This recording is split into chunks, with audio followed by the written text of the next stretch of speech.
Alright, Assalamualaikum and a very good morning to everyone. Okay, now I would like to repeat my accomplishment and how I got from I won't do it stage until yes, I did it.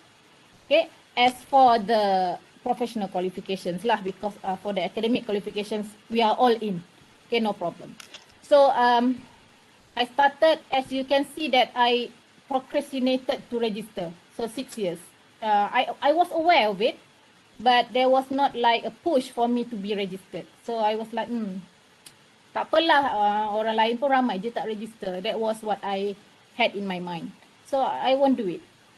Okay. And then after certain time, I realized that, okay, this is mandatory. It is against the law if I do not register. So I start registering. And then after that, after you register with the board, graduate engineers, the next step forward is to be the professional engineers. So at that time, I also do not care about the title IR at the front of your name. So I don't want to do it. Kenapa nak tambah kerja yang sedia banyak? So I don't care about it. But I see people around me, my friends started getting the qualification. Ada yang dah ada IR. My friends working in the industry, not in the academic world, yeah. They obtain the qualification. So that makes me think, okay, why not I do it? Okay, so I actually starting to open up my mind to go for the professional qualifications. But at that time, I was like not confident enough to apply for it. So in my mind, I want to do it, but I cannot do it. I do not have sufficient experience to go for it. Okay, so I spent a lot of my years, I spent most of my years at that stage 1 and stage 2. Okay, so I sit there for many years until maybe in 2017. At the end of 2017, something triggers me and I was like, okay, I want to pursue the professional qualification. 2017, it was like maybe in August, okay, towards the third quarter of the year. So when I decided, I explore on how to do it. I asked around, I attended the relevant courses on how to obtain professional qualification. I invited even the Board of Engineers Malaysia to give a sharing to us. So I learned on how to do it and then I give it a try. Okay, I submitted my first application that was with MBOD, the technologist, professional technologist qualification. I tried with that and at the same time I submitted for the chartered engineers application. So Alhamdulillah, I managed to get both and now I gained my confidence. At that time I was like thinking, oh, IR is very hard to obtain. Okay, you have to do this, you have to do that, you have to attend exams and so on. That was my mindset. But then after I obtained the chartered engineer, which is recognized by the UK Engineering Council, I believe that I can do it to get the IR in Malaysia. So I moved from I can do it to I will do it. I submitted my application for the IR, for the professional engineers, and Alhamdulillah in 2018, 2019, I obtained the certification. So this shows that you really need, maybe you need to go in stages lah, starting from I won't do it until yes, I do. Okay. Alright. So let me continue. Yeah. So whoever wanted to go to the toilet, you can go to the toilet. Who wants to have a drink, bring the coffee or whatever drinks in front of the PC so that you can continue joining this session. So choosing a career path, I can tell that it is not really easy to choose, especially if you are a fresh grad and you have no working experience previously. So I had that junction when I had to decide whether to go to the academic world or to go to the oil and gas industry. But what I did was I asked around. So I actually, throughout my undergraduate degrees, I planned. That's why I was so determined to stay in the academic world because I know what I wanted to do. I wanted to have a doctorate degree. I wanted to have a doctor title at the front of my name. Okay, so I planned for it. And I did not wait until the end, until I graduated, before I make my decision. So this is an advice to you guys. All right. So begin planning your career now. It is not too late. All right. So you have to start aiming where you want to go, especially in this pandemic situation. Everything changes. Okay. Yang ada kerja suddenly tak ada kerja. Okay, and then suddenly online business is booming. So for those people who is doing the business management or conducting a master or PhD degree in business, in marketing, this is your time. So you have to start planning, and then do not wait until the end before you susun your career path. So when you start planning now, you would know what are the necessary skills for you to develop by your graduation. So nanti after you graduate, you already have that skills. So you are ready to go. You are ready to join the war for the job applications. So start now. Okay, and then you also have to come up with options, right?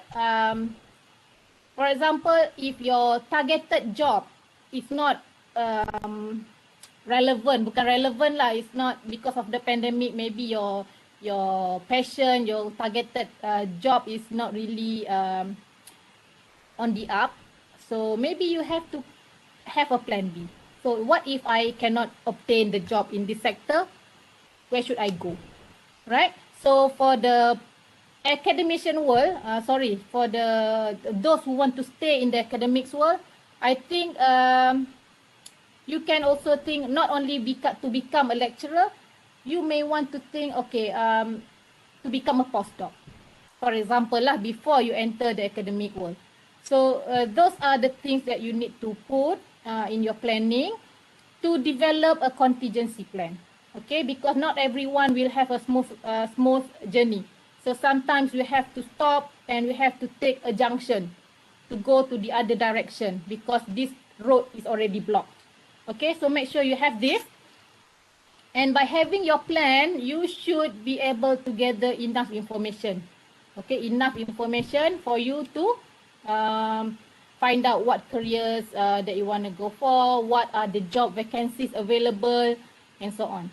Okay, for that, untuk UTM, because we are all, I believe that all our UTM students in here, we have the UTM Career Center. You can go to the website, Career Center, but I explored that yesterday. Not really much information on the website, but you can actually go to the Facebook. You go to facebook.com, Career Center. Okay, now I'm going to share that in this slide. All right.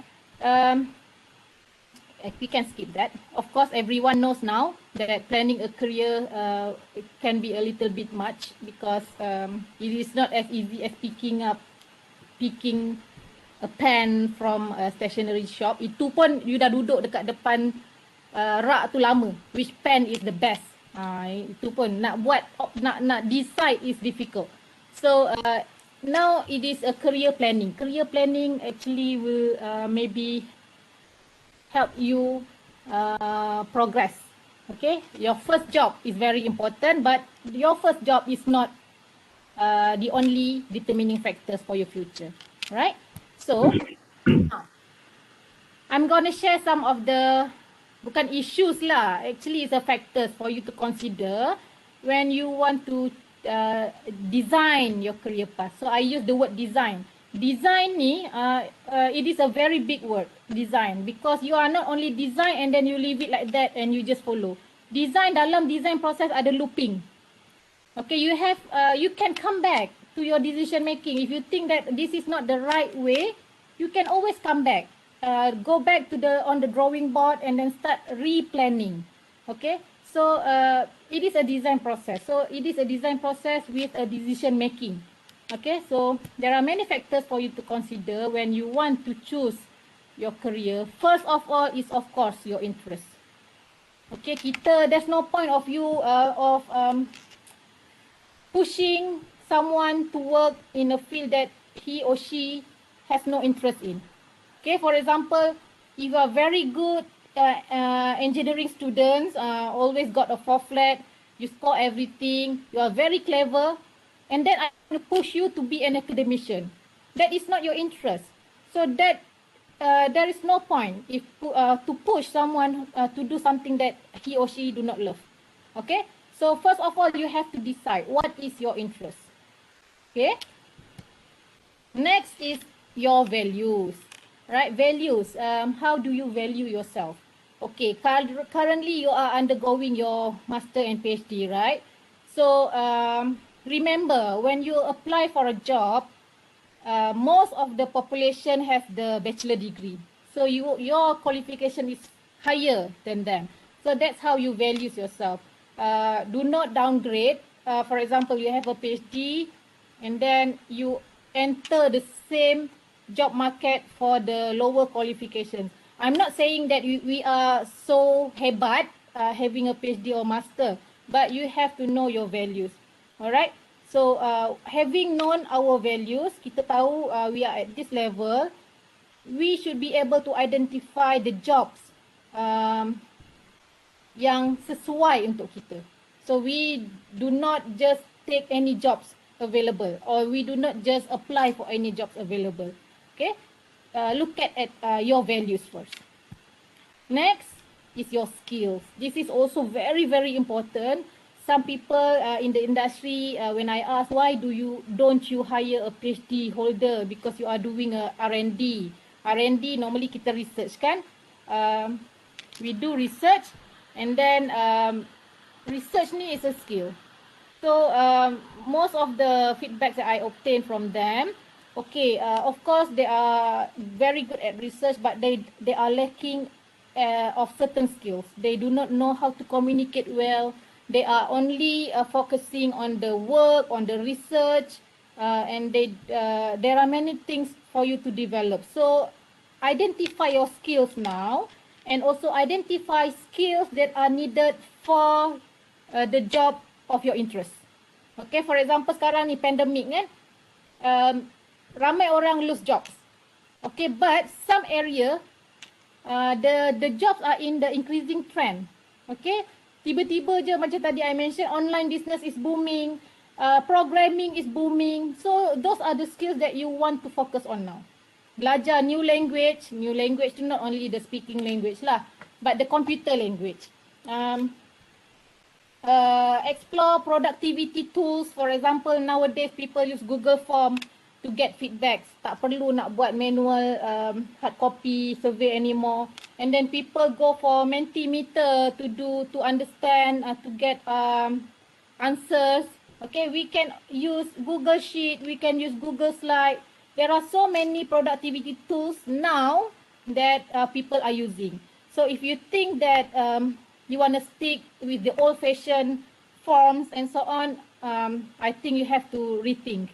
Okay, it is time for us to unlearn and relearn. So we have to upgrade our skills, right? We still have room to grow. Okay, so just make sure that you find the correct jobs for you, right? Okay. So to do that, you have to know yourself first. Okay, you have to know what is comfortable for you. You have to know your employability skills, meaning what can you offer to the employer, your abilities, and also your personal qualities. Okay. Personality. Yeah, personality. So this would help you a lot. By knowing all of this, actually it can actually help you in determining what jobs you are much suited for, right?